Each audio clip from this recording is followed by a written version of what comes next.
మృతి చెందిన దళితుని అంత్యక్రియలకు అగ్రకులాల వారు అడ్డుకోవడంతో రెవెన్యూ పోలీసు యంత్రాంగం రంగంలోకి దిగింది.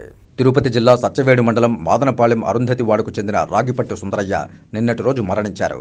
ఇవాళ దహన క్రియలు చేయడం కోసం శ్మశానానికి తీసుకువెళుతున్న తరుణంలో అగ్రకులాలకు చెందిన వ్యక్తులు కొన్ని గంటల పాటు అడ్డుకోవడంతో గ్రామస్తులు ఎంఆర్పీఎస్ నాయకుల చొరవతో కంచె తొలగించి దహన క్రియలు చేశారు. దీనిపై ఇప్పటికైనా మండల స్థాయిలోని రెవెన్యూ అధికారులు, పోలీసు సిబ్బంది స్పందించి శ్మశానానికి దారి కల్పించాలని స్థానికులు అధికారులను కోరారు.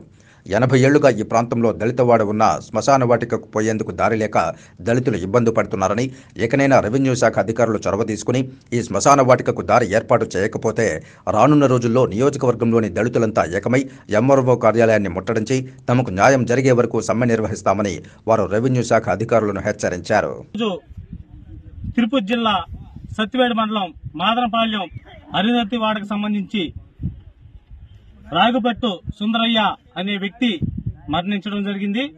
శ్మశానానికి అంత్యక్రియలకన్నీ తీసుకెళ్తున్న క్రమంలో శ్మశానానికి వెళ్లేటటువంటి దారిని అగ్రకులాలకు చెందినటువంటి కొంతమంది వ్యక్తులు ఆక్రమించుకొని శ్మశానాన్ని తీసుకెళ్లేదానికి దారి లేకుండా చేస్తున్న తరుణంలో గతంలో ఎన్నోసార్లు రెవెన్యూ వాళ్ళకి తెలియజేయడం జరిగింది.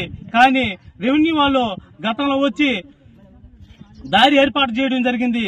కానీ ఇక్కడ ఉన్నటువంటి పరిస్థితులలో ఇక్కడున్న అగ్రకులాల వాళ్ళు ఆ దారిని ఆక్రమించుకొని మరలా మొదట్లో ఉన్నటువంటి విధంగానే మళ్లీ దారి లేకుండా చేస్తున్నారు. ఈ అరుంధతివాడ 80 సంవత్సరాలుగా ఏర్పడ్డప్పటికీ సొంత శ్మశానము దారి లేని పరిస్థితిలో ఉన్నది.